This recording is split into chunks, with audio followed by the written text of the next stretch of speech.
And hello out there. I'm the Oldest Nerd along with Professor O. We are here to talk movies today. And before we get into today's picture, which is the Contact with Jodie Foster, Matthew McConaughey, Tom Skerritt, and other one-dimensional characters, we've been asked by one of our listeners to take an obscure television program that we like and talk about it. And so at the end of this video, we are going to each have our own favorite sci-fi television show from way back when we were kids. So we hope you'll stay with us for that. So today we're talking about Contact. This is Jodie Foster and Matthew McConaughey is kind of the love interest. The movie itself is mostly written by Carl Sagan, based on a book that he wrote. And he had contributed much to the screenplay on this and even appears in a photograph in it, although he was supposed to play in it but died before the production was over. So that was it. But interesting show in that it shows three points of view that are conflicting with each other, especially in this film, that of science, religion, and government. So that's what we're Good going to point. talk about to get all this started. That is a great point. And Bill Clinton almost has a character arc in this film too. If Yes, you he actually he's was back giving, there. yeah, he was giving a speech about Mars actually, and it was so it fit this film so well that they took away who they were going to have play the president and just put him in with that speech and used it as part of the film to indicate their contact with foreign star. That hit me in this rewatch of the film. That the speech he was giving was when they actually found a rock from Mars, kind of a meteorite from Mars, I think in the Antarctic. Yes. And they were able to fully, even in 1996, they were able to fully determine this chunk of Mars, it's a rock, actually came from Mars. And then in looking at that, they found what looked like fossilized early life, like the way, wormhole kind of remains, Yeah. microbial, Right. uh, Right. right. That looks like, and the funny thing is, and then that became controversial. There were some scientists that fully believed that within this rock, that and there was no argument that it came from Mars. That somehow it was ejected from Mars, made its way here into our Earth's gravitational field, um, and that there's no controversy that the rock came from Mars. The question was, does what they found in looking at the rock, is this microbial evidence of life, ancient but very, like bacteriological, Yeah. cell life.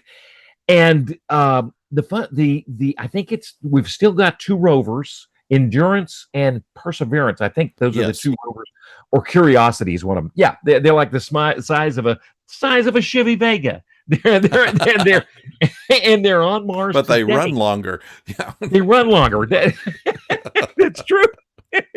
and but they are, and they're on Mars, and they're finding it. I want to. They're finding a lot of evidence. They can't say it's fully ancient life, not current life, but ancient life from billions and billions of years ago. But apparently ancient life, and they're finding the signatures of life, and it's becoming almost. It feels like unmistakable. They can't prove it yet, but it's kind of interesting that that's going on, to this day, and that's what Clinton was talking about back in '96 with that first rock. Yeah, and of course, what we know about Mars now is actually adds to that because the rovers have found some indication of moisture, Right. some permafrost or some such like that. So there are all of the elements there for microbial life, and so eventually it's going to be a point of finding it. And then the debate will be whether we took it there on our ships or it came Ah, from there. I think it Which I takes mean, a bit. they put it in very clean situations when they're preparing these things, but at the same time, it's impossible to keep everything away. That's true. That is true. That's going to become an interest. But yeah, but if they discover something called a proto molecule, I'll become a little Yeah, blue glowing proto. That will be a cause for concern. That's yes, yes. We go as far away from that as we can. exactly for Expanse fans. That's Yeah, for James S.A. Corey fans, yes, that one's for yes. you. Okay, so let's talk about this. We have Jodie Foster, who is the atheist. We have Matthew McConaughey, who is someone who aspired to be a priest but didn't quite make it there, and so writes books on religion. And then you have Tom Skerritt, who is the representative of government, miscast in my opinion. I mean, he played a great, his best role ever was in Alien, I think, as the captain there. He played it just perfectly. And then after this film was made, he went to do Picket Fences, which was All right. a weekly drama that was, he played a town sheriff in a small town where somehow they always had court cases of national interest, and Ray Walston stole that away. But in fact, there's a science fiction angle to that too, because there's one point to where the coroner is put on trial, and they claim that he believes in little green men, and he stands up in court and he says, "I absolutely do not believe in or Martians," or something like that. "I don't believe in Martians." And Ray Walston, who played my favorite Martian, says, "I don't either." I had not seen Picket Fences, but I could just see a scene when you said Ray.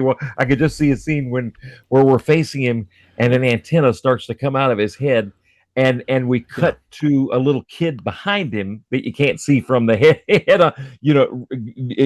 Extending one of those old Ray antennas, Yeah. because I love the way the antennas would come out of his head. Yeah. That really was. He But played a that's rather crotchety old judge, and his one of his taglines was, he would make a ruling on the case. "That's my ruling. Now get out." And I started doing that with my classes. The period would be over, and I say, "Okay, now get out." get out. They would laugh and then go on. So it's always in good nature. That's Anyway, we come interesting. back. We come back to this. I think Tom Skerritt was, somebody like, um, oh, Robert Vaughn played the perfect government guy Right. in a number of films. He played in All the President's Men, I think, and other things where he played, rather starchy government people, and I Right. didn't think Tom Skerritt was right for that. That's a But good point. But you certainly don't. You certainly don't like him. I mean, I mean, all the way. Even when he has, oh God, when he gave that speech to Jodie Foster, and saying, I'm sorry. I know you're bound to feel that what we've done is here. You discover this thing, and then you're just taken advantage of. yeah, And but that's just the world we live in. That's reality. And then she says, "Well, we make our own reality." And I thought that was a nice comeback there's to, something to be said for that. Yeah, he was yeah. kind of one dimensional. In fact, so was Matthew Yeah. McConaughey when it comes down to it. And it's interesting how the movie resolves itself, which Jodie Foster as Ellie is completely changed at the end from being a person strictly of science to a person that has to rely on faith. And interesting to come from someone like Carl Sagan, who was an admitted um, atheist. Although I think that he was really more an agnostic than anything like that. I think that he 100%. believed in some kind of spirituality, but it didn't make good books, so he just didn't write that way. Right. But somehow in this one it comes through, and I find that kind of interesting that the passion for science is equated with a religious passion, although it's an apples and oranges thing. You can by science you can usually find out what's real and what isn't in religion, you have to rely on faith. There's never going to be any proof. Right, right. But to explore the way, in some respects, you've got to be able to make a leap of faith, Yeah. to be able to find and discover and be open-minded enough to discover the incredible things that are part that we've actually discovered through science. There is that connection. I think it feels like I need to check more of my history, but I feel like Einstein, in a sense, had that some sort of connection to open to a leap of faith. Yes. And just like Spock, in a sense, the best part of V'ger, the best part of the Star Trek the Motion Picture is Spock's character arc, and he's got to make that leap of faith. Right, and, where he says by Star Trek 6, logic is not the end of knowledge; it's the beginning. Right, exactly. And Jodie Foster could have easily had that line here. Yeah. And she becomes, I think, in a sense, that's a fine. I think the film does a really amazing job of bringing up these issues and threading the needle. Where at the end of the day, you can have Matthew McConaughey's character saying, "I for one believe her, believe Jodie Foster's story." We're spoiling this away, but I mean, that's what we do. That's what we do. But so after Jodie Foster has the trip, and she comes back, and she's the only one. There is some empirical evidence that she took a trip, but they don't even reveal that to her. And 18 hours of recordings that she somehow, there's 18 hours of static on the tape, but it recorded for 18 hours. Right. And, even though she appeared to be only gone for a second. Exactly. Which is kind of turning relativity on its head, because the idea is that you would leave, come back 4 years later, and everybody's 50 years older. 50 years older. Maybe the aliens somehow accounted for that with their just straight drop through. And in that 18-hour so they went into a wormhole, so I guess that's true. What a wormhole the Einstein reverses. Rosen bridge. So cool they use that term, the Einstein, and that was one thing Carl Sagan really wanted. He worked with the physicist Kip Thorne to make sure that a wormhole. I think at first he was going to go use black holes, but then they realized that, unlike Interstellar, you just can't go through and come back. But Kip Thorne, there is speculation that there can be wormholes, and that mathematically possible anyway under Einstein's theories that wormholes can exist. Black hole, as far as we can tell, is a one-way trip. So right, and it's not pleasant at the end. Yeah. I'm still thinking. I'm still with Disney's black hole. That you're going to make it through the other side somehow, but we'll never know. It would take a leap of faith on my part, I think. Yes, indeed. But I love the way they do those characters. And they both. I think probably during the movie, I was probably leaning. Thinking, okay, Jodie Foster's a scientist. She knows what she's talking about. I'm thinking first time viewing, and Matthew McConaughey was just kind of irritating for a lot of the movie for first time viewing. Knowing what I think this is maybe my third or fourth time to watch the movie, and knowing what his character is trying to do. It's a good nuanced point of view. How did you feel about that? I found it interesting how their relationship kind of mimicked the journey that Ellie was going through. She is, very isolated in the idea that science has all the answers. And the closer she gets to Matthew McConaughey, the more she realizes that science isn't everything. And it's kind of symbolic when they finally get together, that's the point that she realizes that what she knows now, she has to rely on faith to know that it actually happened. Right. Because, even though the government is hiding things from her, she herself does not have any idea of whether she was hallucinating or was actually there. And she chooses to believe that she was there. That's the leap of faith. And that's the time that the two of them get together. And then he said, "I for one believe her," and that Yeah. was such a. Now it's funny. So he plays. I'm trying to such a neat, more of an open-minded view of faith.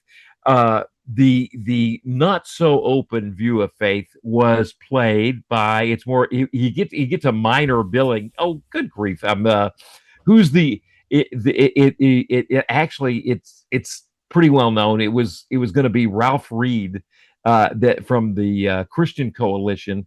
That oh, good grief! I'm looking him up real quick. That Rob Lowe was playing, Yeah. Yeah. and Rob of Lowe's course right. they used the same alliteration, Richard Rank.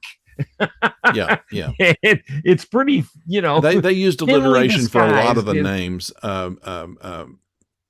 Kent, for instance, Kent Clark, who was the blind person, was based on someone who actually was somebody that Sagan knew, and I think his name actually was Kent, and I know they mentioned they Kent changed the last name Colors. to Clark, so he would be Clark Kent backward. That's right. It's a Wikipedia. Kent Colors. Yeah, there you go. Cull. Yeah, name was Kent. You're exactly. I did not know that just till you mentioned that. And he was worked a key figure in the SETI search for Yes. extraterrestrial, intelligent infrastructure. We Yeah, used I to did have we not used to have know a that. boss that had that on his computer. You remember that? Had the software that had a screensaver at that I forget what the screensaver was. A rather cool screensaver. It tracked satellites or something like that. And then it was sharing. What it was actually doing was sharing the computing power of the machine while it was idle to compute That's data right. that SETI had gathered. And I re- I got a piece of that software myself from him, and did that for a while until I realized it was heating up my computer, and I had to get rid of it. Your computer was thirsty, needing more water. I think it was, yeah. All that. Oh yeah, and another character that I kind of thought had a character arc was, and we've covered. We're definitely going to talk about some of the religious angles, which. And I remember watching the film, kind of being surprised at how much that was the first time through, that was such a part of it. But I really like that dimension to the film. I think it adds a lot to the film. And you and I were talking a little bit, and now I know I'm going on two things. Okay. I'll get back to Angela Bassett in a little bit, but no, I'll mention her right now. You mentioned character arcs. She didn't have a full character arc, but by the end, you're looking at this terrific star, and she's just one dimensional through most of the film. But at the very end, she starts to just a little bit more of a dimensionality to her character. Yeah. Ellie asks about where can I get a knockout dress, and then to her, and then at the very end, she's the one that really brings up the what do we do with this 18 hours of of static that adds this whole nother dimension to Ellie's trip. It's a really interesting, but I like the way her character just develops a little bit. And then of course the religious angle is amazing in the film. And I didn't, like I said, at first time through, I just didn't appreciate it as much. And it's a nice point of departure for the film. Yeah. To make you think about all those It things. kind of ties in with Haddon's sequence here. He says, at this time, they had built this craft, this module, and then they couldn't use it. And of course, Ellie was saying she wasn't going to be able to make the trip at all, and then gets contacted on a video feed from Mir by Haddon, played by John Hurt, who is not even in the upper fold of the characters here, and I think he made the whole film. I do too. He says, I want to show you something, Hokkaido Island. She says, the systems integration site. He says, look closer. And it zooms in. First rule of government spending, why build one when you can have two at twice the price? Only this one could be kept secret. It wasn't 1.5 times. It was twice the price. Right. There's no real bargain in it, but at And least there's a right. second one. And so yeah, so and of course he bought the company that built it, and therefore was able to put her in this. But it clicked in me when you were talking about this secret video that happened. And so the one of the things that they point out here is the government likes to keep things secret, Yeah, even it's for things that sure. don't really need to be secret. Yeah, that don't need to be. And you are right. I like this film a lot, but it hadn't this character actor makes the film. I mean, he really does. He just adds a little bit of comedy, another layer of thinking, looking at things a little bit outside the box. He's all of that, and he's wonderful. His acting is terrific. I love the way he's floating upside down in the mirror when that scene when they contact him.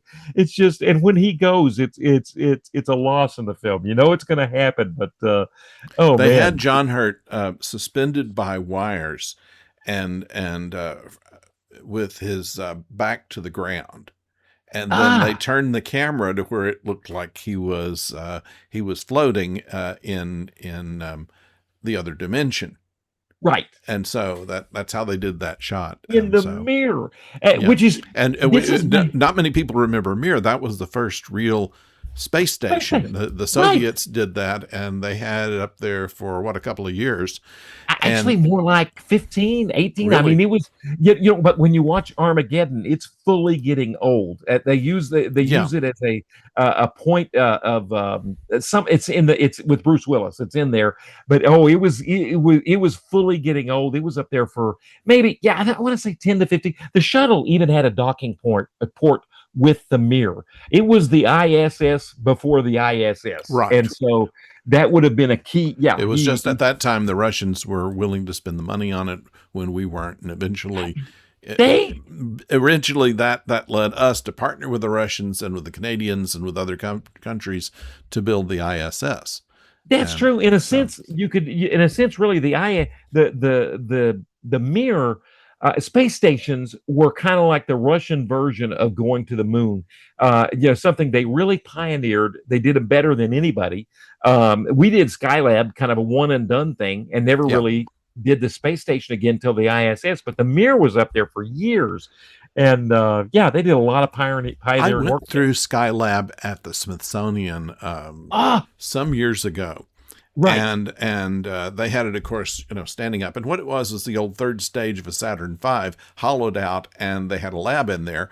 And I mean, exactly. there was room for maybe two people. That was a tiny thing, and I mean, even if you're floating, there wasn't a whole lot of cubic space in there to move around. So I mean, it was a space station in its most basic form, I suppose. Mir was a little bit bigger, I understand. They had three astronauts in there, and an exercise bike all squished in there. My second cousin, well, it was my mom's second cousin by marriage. I'll put it that way. Was Bill Pogue, and Yeah. he was in the third Skylab. And it's funny, you know how sometimes you lose track of your second cousin. Nobody lost track of, and he was a great guy. He would come around and to all the relatives and give a talk and give NASA, get all these pictures and stuff from NASA. He was so yeah, we went to that launch. But yeah, that was what was interesting is that was the third stage of a Saturn V they put that Yeah. in orbit. And then they sent the astronauts up in the Saturn 1B. And but then we learned a lot and just stopped, kind of like we stopped going to the moon. We stopped doing space stations, and the Russians picked that up. And so that's why the Mir was such a big deal in Contact. And Yeah. and John Hurt was so good. Just he He was really from was, and of course he would be with Tom Skerritt and Alien after that. right. That's exactly right. Actually, before that, that was 1997 that this came out, and Alien wasn't it Eight before that? 79 or 80. Yeah, yeah, That's right. They were both in that film. That's exactly right. From our own history of 46 shows, Aliens back there. yeah. But We could point that out. You can check back at our archive. We have 46 of these talking movies things that run the gamut from Casablanca to Star Wars. yeah, exactly. To the hotel, to the best exotic Marigold Marigold Hotel Hotel. too. Yes. Yeah. The yeah, I really like the idea of those two characters getting together. They were terrific. So yeah, I mean, and you said it. He made the film. Another thing I loved was just the details. CNN being part of Warner at the time. Well, Yeah. apparently that's going to happen all over again. I get mixed up with mergers, but anyway, We all do. But you know, they made a policy after this that CNN's logo and reporters could not appear in a movie again. no, I Because did they were not know afraid that. that their credibility might be hampered if their people are making movies. I don't know really what their idea was, but Yeah, they put a stop to it after this film. that's funny because it's like an advertisement. CNN, That's what it I think. reminded me. They had a great crew of reporters. Bernard Shaw, the NASA reporter was fantastic. I remember Yeah. him. Terrific. You know, I was just like, that was fun seeing them all, and and I'd forgotten about the counterpoint show with Robert Novak and Geraldine Ferraro had a show on CNN, and then they come up. They even had Yeah. it was. I thought it was well done. I love and so many monitors in the film. I just love the idea of. I mean, they did a great job with maintaining. And you know, when you think about it, they're shooting on film, and you always could get that roll if things in the monitor are a little off. They had to get everything perfectly adjusted so that those monitors would not roll. Like in a low budget movie, and we look at a TV, you always get that roll. But Right, here, and that we has never to did. do with frame rate. You run Exactly. film runs at 24 frames per second, television runs at 30, Right. and so if you point a camera at a TV, that's what you're going to get, unless it's a video camera. And you can always tell a low budget movie. Yeah, a video can't. You're right. A low budget movie is gonna give you the role. But Yeah. I just the monitors I thought were great, and the philosophical point of view was, you know, one article that also talks about the philosophy, compares it to let's see, I'll give the author credit because it was interesting. Gregory Sadlak, and he compares it to Dante's Paradiso, which apparently that was the last act. We're kind of familiar with Inferno. I have not read any of. Unlike, and I'm sure Khan, you know, he's read Yeah. Milton, and I'm sure he's read Dante too. And unlike Khan, I haven't read either one. I read Inferno, but not Paradiso. But they're similar stories in that you know, it is a description in Paradise Lost that of the rings of hell, which the devil is at the center of, and it's a description. And in the description in Paradiso is that everything was so overwhelming that there weren't words to describe it. And that's exactly right. what Jodie Foster goes through in this. There are not words to describe what she experienced, and that echoes that. You wouldn't expect that out of a director like this one. I mean, you know, he did Animal Zemeckis. House. Yeah, didn't Yeah, Zemeckis do Animal House? you know, I think we can check on that real quick. He did Forrest Gump. I mean, it's an amazing list of films, but this one, I think, to me, is maybe his finest. It just, it's like that's one thing I was going to say. We were texting each other, and Professor B, and you had mentioned this is unusual, and it really is. It's a different feel for a lot of his films. Yeah. And I love, what you were saying. There are not words, and Jodie Foster says you should have sent a poet because when she's going through the wormhole, and it's indescribable. The galaxy. There is a reference there to I think Bradbury, and it was about people who were in a mental hospital who were able to travel through time. And Interesting. and so they had their main character, who was a general who was in charge of the investigation, going to all of any expert. He had a toolbox of experts that he could bring in to try to solve this riddle, and finds out by the end of it that the accounts of the people who went back in time went back into anachronisms. Cleopatra was smoking, which, tobacco didn't exist at that time, and various other things.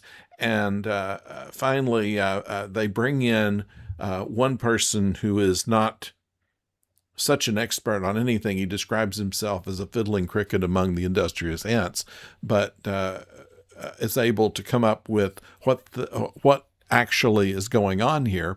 But he said, in order to explain it, you need a poet. And it came from that book. Of course, we had developed, the general had gone, nationwide, giving speeches saying we all need to be hardened and sharpened tools, until there were no poets left. So that was that story. I don't remember the name of it. I think it was Bradbury. We gotta find that. And they also mentioned Encyclopedia Galactica, which was another thing that was a Bradbury thing that was picked up later. And that would be, I remember Sagan brought to the table. Carl Sagan brought that in Cosmos, and apparently Douglas Adams also picked that up, because he mentions the Encyclopedia Galactica and Hitchhiker's Guide to the Galaxy. That's say that last part again. I didn't quite catch in that. Hitchhiker's Guide to the Galaxy. Yeah. They mentioned the Encyclopedia Galactica, and as in reference to the Hitchhiker's Guide to the Galaxy, it has surpassed most reference books, and even challenges the great Encyclopedia Galactica in some of the more rural areas of the galaxy. Oh, there are so many references in this film. Yes. That is awesome. And Carl Sagan was a huge science fiction nerd. Sure. Total nerd, and loving it, eating it up. That is amazing. Well, they did have that, when Jodie Foster is in the congressional hearing. Right. She's wearing the turtleneck and beige suit like Carl Sagan always wore in public. No. Yes. I did not catch that. That is fantastic. So an homage to Carl Sagan. Yeah. Is that he was supposed to be in the film, but just didn't live long enough to have the scenes shot, unfortunately. So all I had was a photograph on Ellie's mirror of Sagan. Of Sagan. Wow, that is amazing. That's and that's a good tribute. Yeah, the first thing it says when you finish the movie is for Carl. That's one thing. Excuse me, I was wrong about that. It wasn't. It was Isaac Asimov that came up with Encyclopedia Galactica in his novel Foundation. That's yeah. What film did they ever?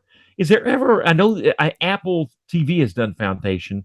But I don't know, is there a film that's, I know I'm going off track, Professor B. I don't think so. I don't think they've made a film of that. I think that's probably why Apple TV picked it up, because it's one of those that hasn't been touched. But so many of various sci-fi authors' things have been picked up and used, like Encyclopedia Galactica, like, I think about, holodecks in Star Trek. Were probably picked up directly from Ray Bradbury's The Veldt, if you remember that short story. Right. They called it a playroom, and the playroom could be configured into any place. And the kids kept putting it into a desert where there were hungry lions. But you can get hurt like a holodeck. And you could, because eventually that's how they got rid of their parents. The parents kept thinking that it was a bad idea to put them in there and leave them into such danger, and perhaps it wasn't mentally good for them either. So they turned off the playroom, and the kids turn it back on and hide, and the parents go in looking for them, and the lion eats them. That's a, if I no, remember that properly. that is. I was thinking of another short. I don't think I've ever read that short story. That sounds fantastic, and that It's called became The the Veld, holodeck. VELDT. I gotta look that up. That's Yeah. so we've gone to Velt, and then the other science fiction author we just referenced. Asimov, the Foundation. Yeah, Yeah. and another Bradbury. We mentioned that. Boy, there's some good reading to be done. We have Probably there's some post, Arthur yeah, Clarke in here too, because I mean that was 2001 was kind of a treatment of the same idea of meeting another life form they didn't expect. that's a good point. And also the of course the going through the wormhole. Yeah. The and that's we brought this up. I think when we covered 2001, I think or we covered similar. We covered a similar event that's in several films. This wormhole thing, and that's where this author Kristen Cornea calls it a tunnel of perception. And she was saying that 2001 kind of initiated the idea of this in a film. You'd have a tunnel of perception, and yes, there is awe and inspiration to be found in the tunnel, awe and wonder. But there's also, she would point out, there's also a certain amount of skepticism, like in the Andromeda Strain. You're constantly maintaining your scientific skepticism. She Yes. points out the tunnels of perception kind of drop off after Star Trek: The Motion Picture in films. We don't see them, but all of a sudden we're watching Contact from basically 17 years later from Star Trek: The Motion Picture, and there is a tunnel of perception. I had forgotten about this wormhole network that other aliens had made, that the aliens from Vega in Contact are using so that Jodie Foster can get there, and it's a tunnel of perception. And she's a scientist, and we get back to the core of the film. She's a skeptic. She's maintaining her skepticism, but the only way she can take this leap is this leap of faith, to have the Yes. faith. And yeah, and that's one thing that the Well, article when she yeah. ends up at Vega, she ends up being on a beach, but realizes that as she reaches out to touch, she's actually in a projection, a holodeck, if you will. And That's right. yeah, With her father, yeah, who's a terrific actor, and yeah, David right, Morse. father figure, yeah, yeah. That's a triple, and that's where this article also mentions that basically, I you're taking Joseph Campbell's hero's journey too. That Yeah. you've got. She starts off as a skeptic. The call to adventure is the call from Vega to go. She's enabled. She's there are mentors and helpers along the way, and Haddon is one of the key mentors that helps her. The character, I'm sure you can find kind of like that Greek mythological character in Kent, the kind of the helper who's blind, but he's almost got kind of that sixth sense in terms of guiding her. Certainly a heightened sensitivity, and that is something that you could say is symbolic at the same time that it is useful. He's the only one that can hear "I'm all right" through all of the cacophony of the of the launch of the module. Exactly. And the second also, time around when it actually works. Right. Also, but it's kind of a once again a kind of a metaphor of his ability to see things that other people don't. Well put. That's which a special guide and a mentor has that capability. And Yeah. exactly, he hears her through the cacophony of sounds. And then there's even the object like a lightsaber or a talisman that can help you through.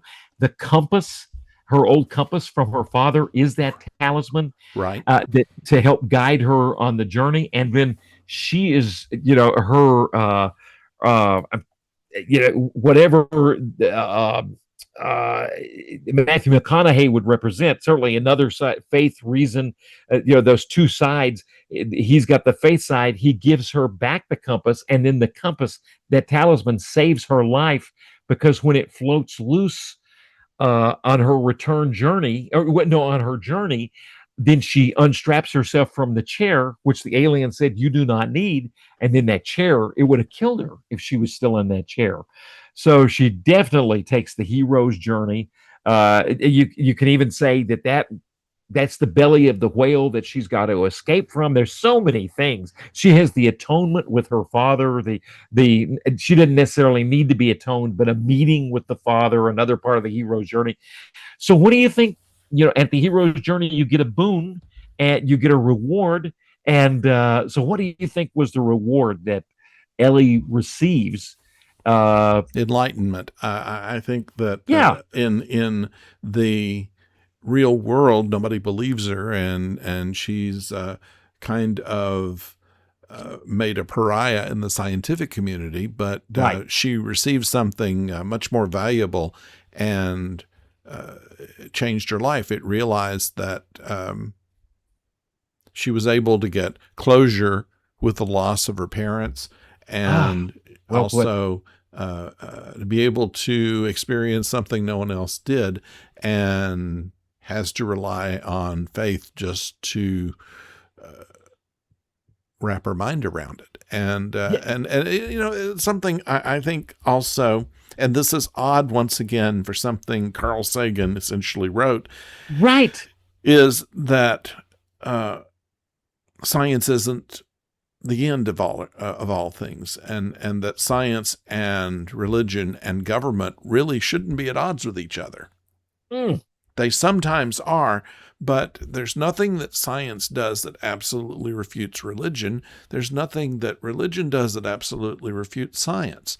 And government is, as a history teacher once said at the beginning of class, our government's done a pretty good job.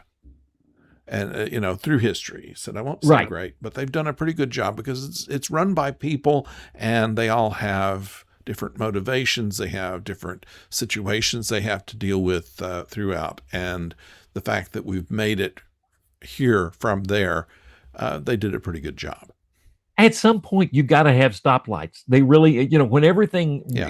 you think of government, when everything goes to a four-way stop, which would be like life without government, they take forever.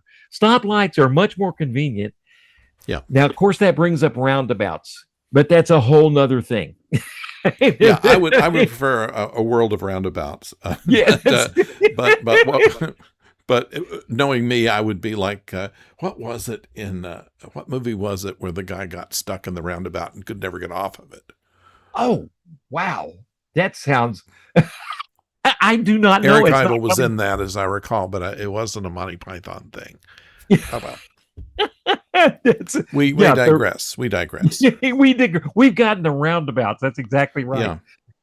Yeah. But I mean, as far as this film goes, I think that Jodie Foster did a masterful job at this, and I mean, it shows acting talent, because she too is agnostic, and that I think John Hurt shines in everything he does. I think he stole the picture away, and kept kind of a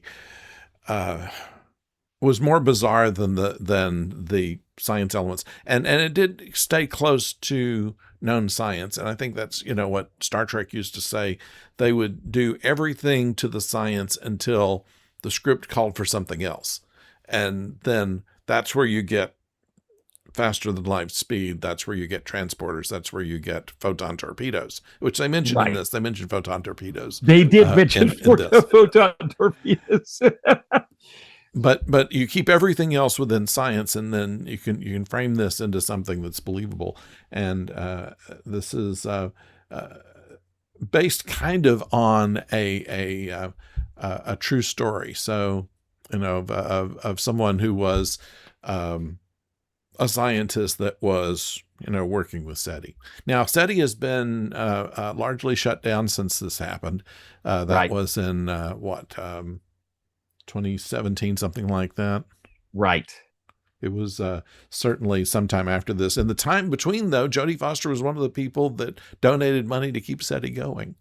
That's amazing. I did not. Speaking of science, there's 3 times you're kind of taught different scientific things and rules. There's Occam's razor. My favorite. Your favorite, okay? And so Occam's razor is how would you phrase it, Professor B? Usually, if you have two explanations for something happening, the simple one is the one that's usually right. Exactly. And so that comes up. Fermi's theorem. I'd written that down in my notes, and dadgummit, I don't use Fermi's theorems just every day. I remember that from college physics, but that's been a long time ago. They use Fermi, and then they, of course, they use Drake's law or Drake's postulation.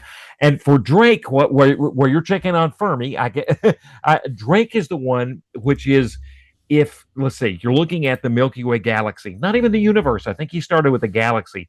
And he says if just 1 in 1 million stars had planets in the Milky Way, and if in our galaxy, and if 1 in 1 million of those planetary systems, stars with planets, had, I want to say, there's so many, had life. And then if 1 in 1 million of the ones that had life had intelligent life, and if 1 in 1 million of those planets had life that made it through global warming or nuclear war, by the time, there would still be, or whatever, and you're going to, and you might be thinking, well, that doesn't leave any planets left. Actually, it still leaves millions of planets left, and the biggest problem is, which gets it gets into the problem with the universe. It's so big, it is a hell of a waste of space. There is a heck of a way, I shouldn't say. Well, they talk about Fermi's paradox, and Fermi himself, Enrico Fermi, famously asked, "Where is everybody?" Right. If there's such a high statistical probability of there being life on other worlds, where are they? Where are they? And the problem is faster than light.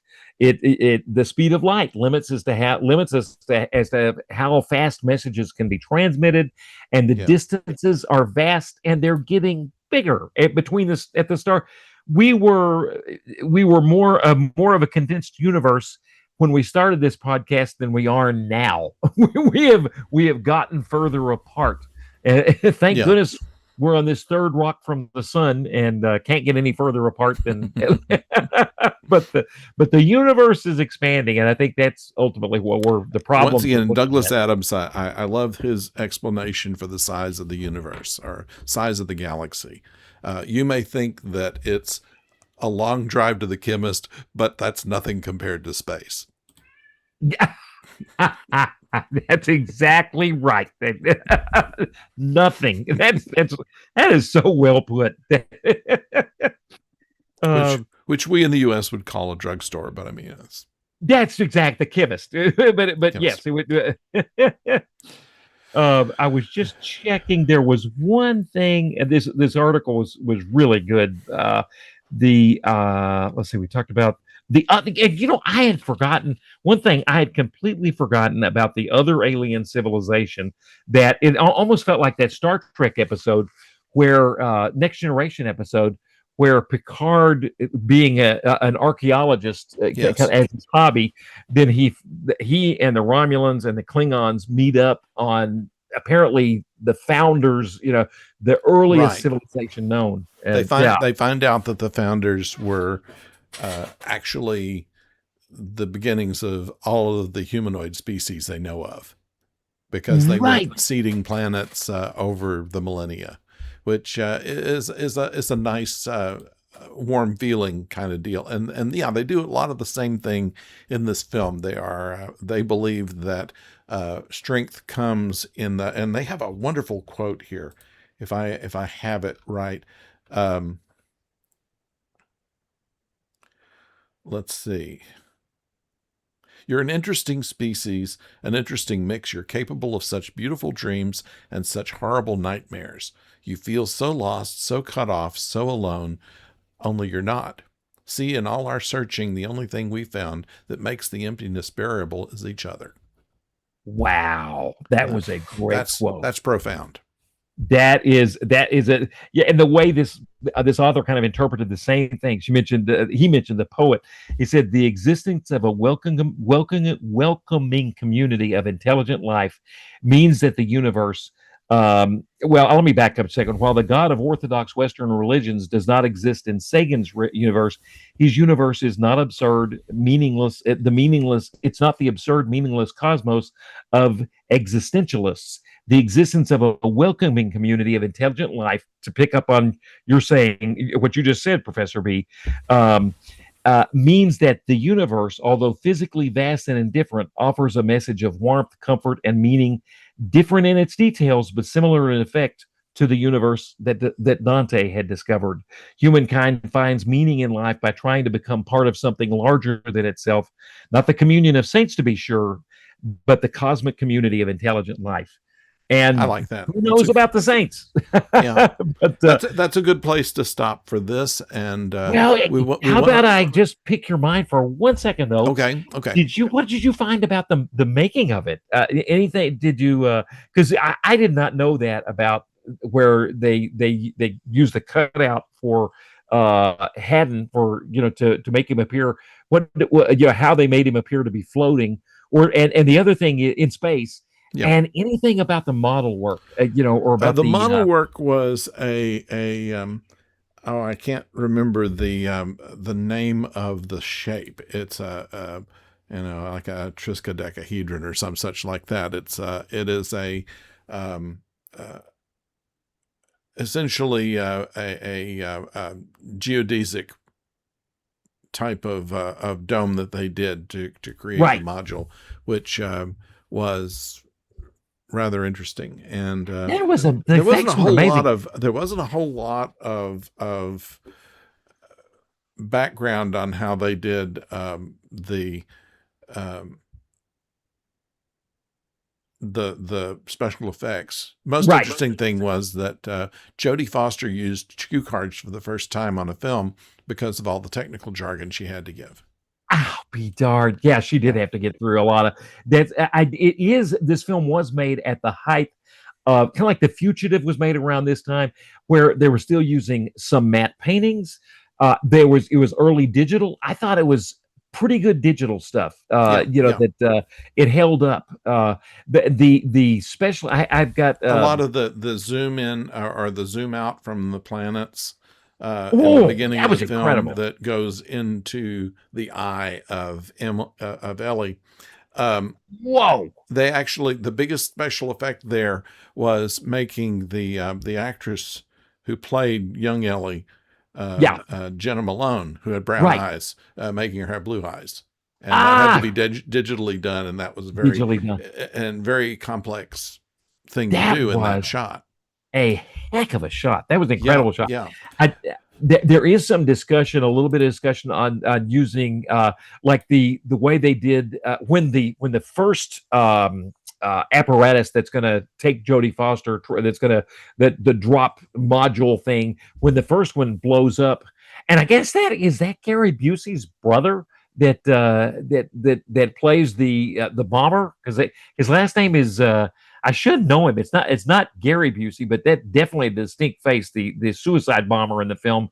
I'm not sure if they even mentioned him. Jake Busey is his name. It probably is. They had like 100 people in this cast, some of them playing themselves. Stephen Ford, who is one of President Gerald Ford's sons, played a colonel in this. Oh my goodness. That's fantastic. But yeah, just terrific casting.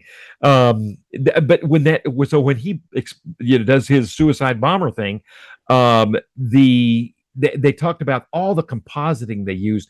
They had some key mats that for part of the explosion, and then they just had guys standing over water throwing rocks in the water to get all the splashes, which were really convincing when the thing blows up and the people are out there by the water, out there by Cape Canaveral.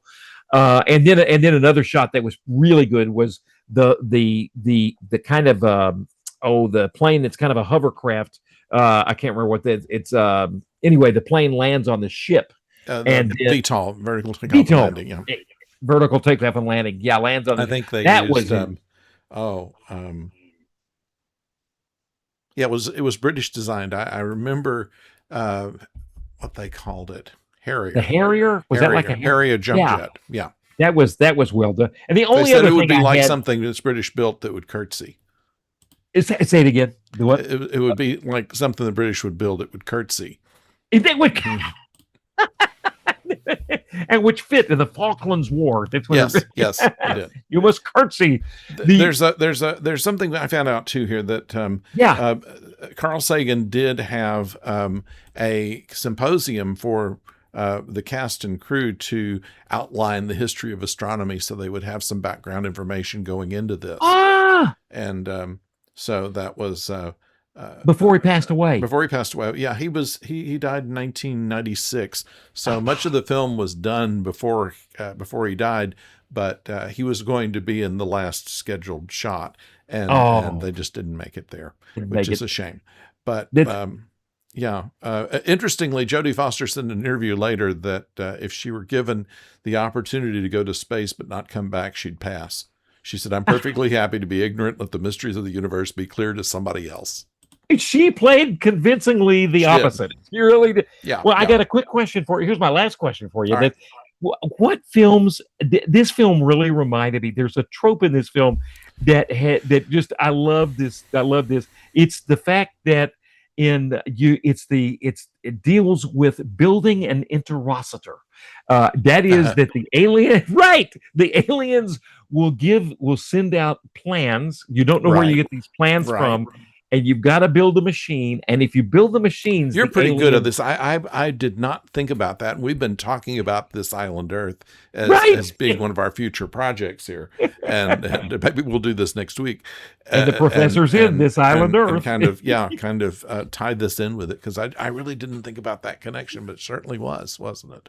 Right. Here are the plans. If you can interpret them, then you can make the trip.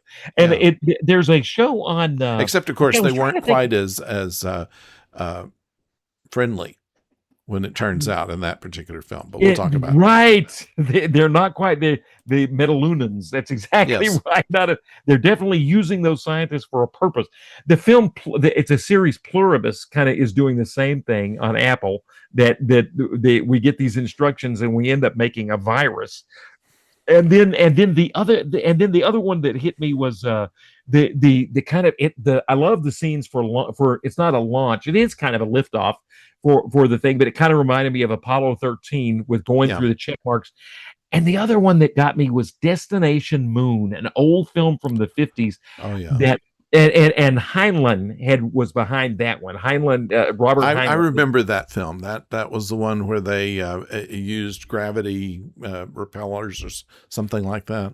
Right, and they go to the moon first trip to the moon, and it's private enterprise that government just can't do it. It's too disorganized. It's too chaotic. They can't make the trains run on time, but private enterprise can do it. And that Haddon's part of that reminded me of it took Haddon to John Hurt to pull everything together.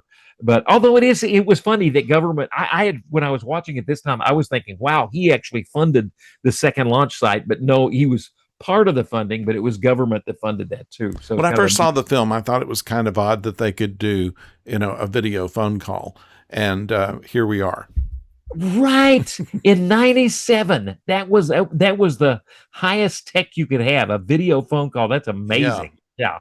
I was in those now that's how we do this. Exactly. We're right. We're here today. That's exactly right.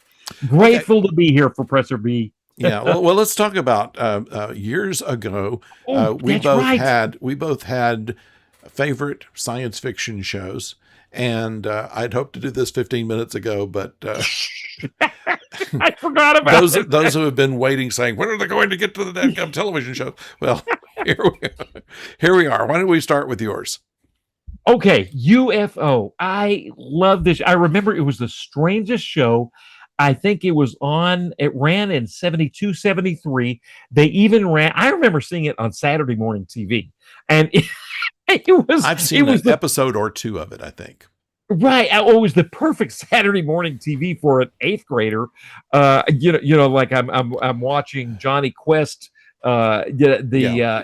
Trying to, and of course, by the time you're in eighth grade, Saturday morning TV is getting a little old, and all of a sudden, this is live action, and wow! I mean, it kind of reminds me of I hate to say this, but of another film that Zemeckis did. He did Who Framed Roger Rabbit, and eighth grader, your eyes are going whoa, because this is a you know what I'm getting to. This is a live action series about a alien invasion, and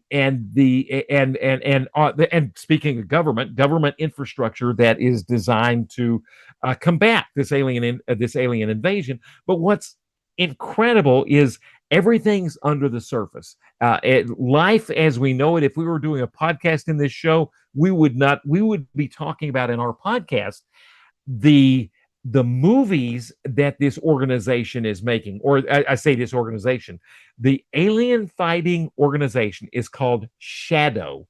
And let me get exactly what that stands for. This series done by Jerry Anderson and his wife. Really Sylvia. creative. Right, Sylvia. Incredibly creative pair of British producers that loved special effects, science fiction, and puppetry. And this was their first foray after puppetry into doing live action stuff. And Shadow, and that eventually led to Space 1999. Exactly. This leads directly to Space. This is a little more crude than that, I would think. Say that again. This is a little more crude in its production. A little more crude, yeah. Crude in many ways, including innuendos. But the Shadow stands for the Supreme Headquarters Alien Defense Organization. Kind of takes you back to that, like Supreme Headquarters back in World War II, the Allied Expeditionary Supreme Force. Command. Yeah, right. And so, but Shadow is like hundreds of feet beneath the ground where this organization is, this Supreme Headquarters. On top of this, it's a movie studio. And so to the outward world, like we might be doing a podcast about a silly movie that would have been made by this movie studio, but underneath what's really going on is we're fighting aliens. And we're fighting aliens. It's interesting. It's a very diverse cast. I love the diversity. The only thing that really sets it in the 70s, early 70s especially, well, A, everybody smokes, and B, is the men are really in charge. Most of them, there are some on the moon, there are some women that have got some positions of authority. But like in the first, and there's an interesting book on British science fiction television, they point out that the author, Joseph Cook, points out that one of the moon people, they're people on Earth, but they're people from Earth, but they almost look like aliens, because if you work on the moon, the women are completely under a directive to wear tight-fitting suits and purple hair with very strange makeup. Everybody wears the same strange makeup, all the women do, but definitely it's striking, and it would have stricken eighth grade boys watching the show. I wonder why they would do something like that to exploit eighth grade boys. It's something, it reminds me of a bit that Jerry Seinfeld did some years ago, where he said, I always wanted to live in the future because then I wouldn't have to worry about what to wear every day, because in the future, everybody wears something silver with a V in the front. And that's exactly what they wear. And they even show the women changing clothes to a point. It's unbelievably sexist. British TV used to be a little more liberal, shall we say? We were a little more into the Victorian age in much of our TV. That's absolutely. But the women do have there are a lot of women. The cast is diverse. The head of Shadow is played by, and let me get into his character name, Straker, and he is just Ed Bishop, Edward Straker. It's chain smoking commander, totally platinum blonde hair, wears Nehru suits. Indian suits, has an incredible car with a gull wing doors.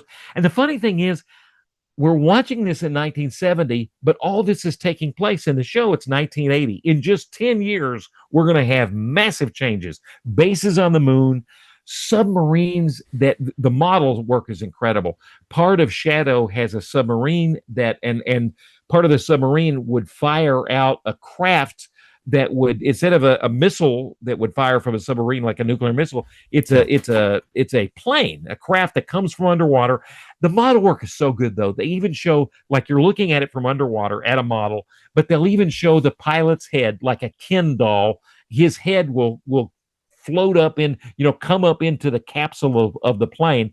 Oh, and to get into the plane from the sub, they go into a tunnel. They launch themselves. They jump into a tunnel. The actors go into like a tunnel, like a slide. From that slide, takes you to the plane, and then you pop into the cockpit. And from the model, we see this Ken doll, but it's very convincing. And then that flies out. They made great models. They make great models. In some respects, the models hold up today. There are absolute. I think they do. I mean, yeah. Space 1999 was the ultimate of that, where they had things that looked like something we would take to the moon. And Thunderbirds, which was also done before that, we're doing the same kind of thing. And my show, Fireball XL5, was that's the first science fiction show I think that I really took a liking to. It started in 1962, went for a year. Wow. 62, 63 had, let's see. So came 8 years before UFO. It was in black and white. Puppets. It was 39 episodes, and it was done in half hours. So it was not like your usual cartoon series. Even though they had puppets, they called it supermarionation. And supermarionation was a process to where the mouths on the puppets moved electronically in sync with the dialogue. That's amazing. In the way that a light would blink on a LED if you're too loud. When you're talking. They could do that and cause the mouth to move on the puppets. And the puppets themselves were not regular size. They were like, half human size. So it would be about, 3 feet tall. And they built the models and things like that. Actual rocket engines were put into XL5, the ship. And its opening it's on a track, and it's got, rocket engines that are pushing it up the track, and then the engines on the ship go itself, and then it launches. And they had a whole cast of characters, Steve Zodiac, who was the hero, and Venus, who was a puppet that was modeled after Sylvia Anderson. They had about various... they did various mock-ups of what Venus was supposed to look like. And Sylvia every time said, you need to make her more glamorous, until somebody caught on that what she wanted was herself as a puppet. And so they did that. And she said, that's exactly what I'm looking for. So, And Sylvia Anderson was looking for. Right. And so she was basically the med tech or whatever they called her at the time. She distributed the oxygen pills. Instead of putting on spacesuits, they would take an oxygen pill. They could go outside the ship and not freeze or burn up, But that was a conceit they were able to do to make it possible to go outside the ship when they needed to, or go someplace that didn't have oxygen. Kind of an early version of Carrie Fisher using the Force to go outside with the essentially. And let's see. They also had Professor Matt Maddock, who was he was the science advisor, and older fellow who was usually in the bowels of the ship analyzing data. And then they had Robert the robot, who was the co-pilot, who spoke through a vocoder, and that was Jerry Anderson doing the voice. And he talked like this, and that was pretty much it. But it was all rather clever and believable. The episodes themselves were not necessarily aimed at kids. They went to planets. They had they didn't just go monsters, but they had humanoid aliens and things like this that they were able to model into puppets, and they put them in dangerous situations or barely able to get out of, and it was a very well done show, and probably would have survived to this day if it hadn't been in black and white. It's still available on YouTube, but it's something worth watching. Just even the first episode gives you a real good idea of the characters, the situations they're put in, and pretty elaborate, well thought out stories. What year is it set in? The 90s? They're set in some future time. They are the World Space Patrol, and they have various XL class ships. And XL5 apparently is the main one, because usually if they need to launch XL1 or XL2, they run out of fuel or something doesn't happen. So it's always XL5 that becomes. Do we meet up with aliens very often? Yes, yes, just about every time. Awesome. They will go to planets. Their front part. The ship was cigar shaped with wings on it that had the rocket engines in them. And then the front part, which was kind of a capsule, would separate and it could land. And then the rest of the ship stayed in orbit. And so that they called it Fireball Junior that could land.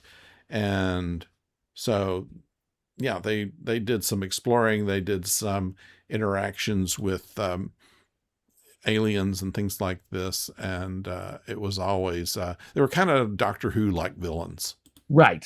I bet the music was good too. I'm just the music was. I rather liked it. It was once again they were able to make it sound like a regular primetime program, despite the fact that it was shown on Saturday morning. Right. It did not seem to be so much a kid's show. If you take away if they had actual actors instead of puppets, you would have known it was a kid's show, because they dealt with fairly adult concepts. Right. Certainly nothing racy, but adult concepts. And they did some real science fiction there.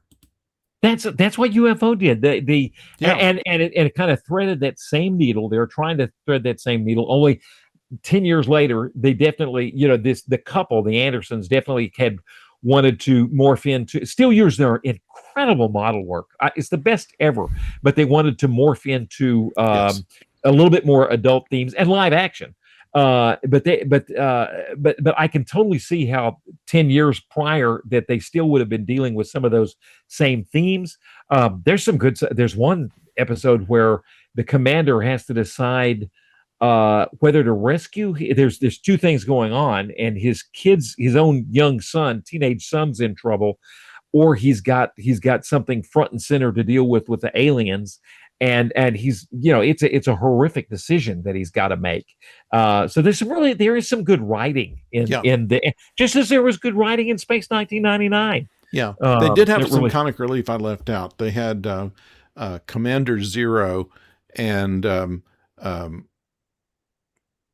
who was the base commander in Space City, which was in a high rise that rotated, and for no reason. And then he had a subordinate that he was always insulting. I don't remember now. I think it was Lieutenant Nighty. And that was and the other comic relief was a monkey-looking animal they called the Lazoon, and he could speak a few phrases. And one point he says to Robert, the co-pilot, the robot, full power, and the robot says full power and sends the ship off into the nether regions that they have to go and rescue it. So that's another one of the episodes. Sounds terrific. And that's on YouTube. You can find UFO on Tubi. And easy to, and also Shout TV has got episode. But what fun stuff Interesting one thing, the interesting we picked these independently, but it's interesting that we would both go after Jerry Anderson yeah. productions in our obscure favorites. And I don't know what they did after Space 1999. That, in a sense, was definitely probably the biggest budget they worked together to biggest budget show. Well, what happened to them was what happened to everybody after having worked with Fred Freiberger. They The third season producer of Star Trek. He came and worked his magic for Space 1999. Yeah, he basically Only destroyed. Did it faster. He basically He destroyed Star Trek with Spock's brain and Turnabout Intruder, and then went to destroy Space 1999 in its second season by giving everybody red jackets and changing the whole point of the show. Got rid of Barry Morse, one of their best characters. Who knows what happened to Barry Morse? He was so good.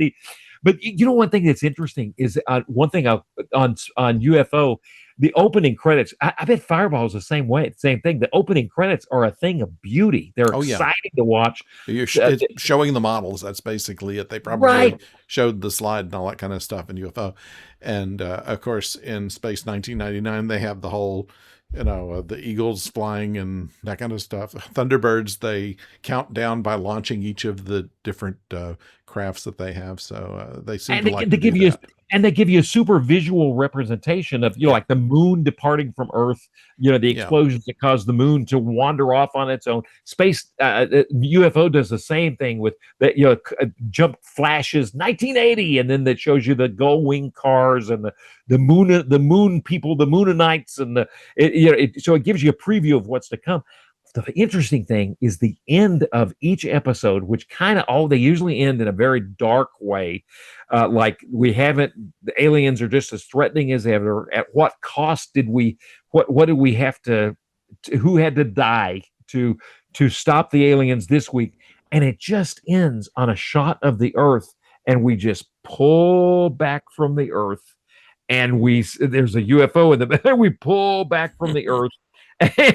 And we see the moon in the background, and we keep on going further and further back, almost like that first shot of Contact, and the music is barely there. It's just haunting, and you're just feeling like, wow, are we alone? And we're not alone, but these people are not they're malevolent aliens and that we're alone with, and it's just a haunting, scary end as the credits roll at the end of the episode. It's kind of interesting.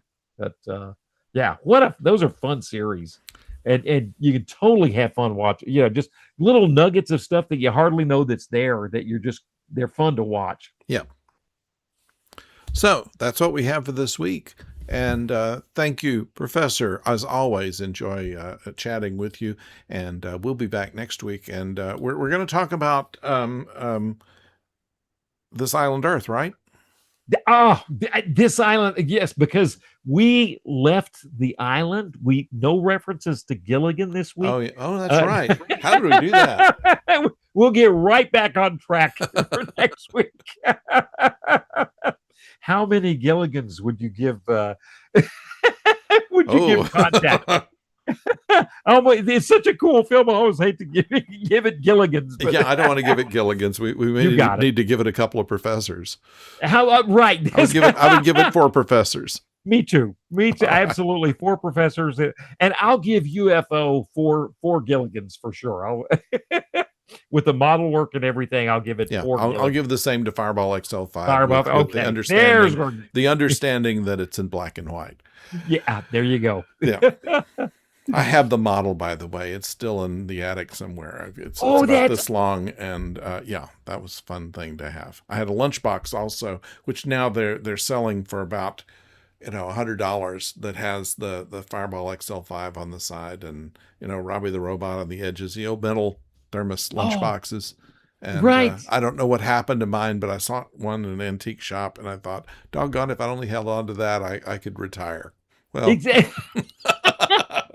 Corgi and Dinky British die-cast metal cars made Fireball XL5 stuff, I think, and they made UFO stuff. The there's little 1/48 scale die cast. Usually was cars, but they would also venture into space. They made an incredible Batmobile, for example. That's yeah. I'll have to look that up. So anyway, we will see you next week, and don't forget to subscribe and hit the like button and all that kind of stuff, if you will. If you're watching us on YouTube, if you're on Spotify or on your favorite podcast site, just join us next week, and we hope that you'll join us then. Till then, don't go far.